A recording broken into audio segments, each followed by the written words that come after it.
আজকে দেখবো do does did কখন কোথায় এবং কিভাবে ব্যবহার করতে হয়, সেই সাথে এগুলো দিয়ে কিভাবে কোশ্চেন ও নেগেটিভ সেন্টেন্স তৈরি করতে হয় সেই বিষয়টাও দেখে নিব। ডু ডাজ ডিড হচ্ছে অক্সিলারি বা helping verb. Do does present simple টেন্সে এবং ডিড পাস্ট সিম্পল টেন্সে ব্যবহৃত হয়ে থাকে।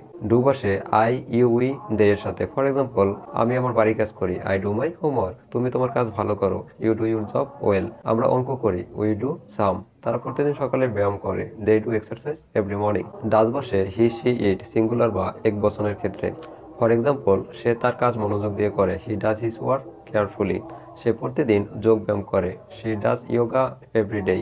এটি ব্যায়াম করতে সাহায্য করে, it does help to exercise. Did সব সাবজেক্টের সাথে পাস্ট টেন্সে ব্যবহৃত হয়। ফর এক্সাম্পল, আমি গতকাল বাড়ির কাজ করেছিলাম, I did my homework yesterday. সে একটা দারুণ কাজ করেছিল, she did a great job. তারা স্কুলে গিয়েছিল, they did go to school. So এবার দেখা যাক ডু ডাজ ডিড ব্যবহার করে কিভাবে কোশ্চেন তৈরি করতে হয়। ফর এক্সাম্পল, তুমি কি কফি পছন্দ করো? Do you like coffee? সে কি ফুটবল খেলে?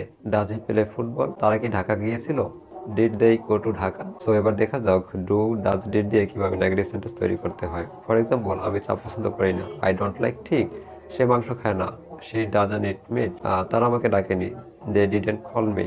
এখানে একটা বিষয় অবশ্যই মনে রাখতে হবে, সেটা হচ্ছে ডিড ব্যবহার করলে মূল ভার্বের পাস্ট ফর্ম না হয় প্রেজেন্ট ফর্ম হবে। For example, he didn't went না হয় হি ডিডন্ট গো হবে।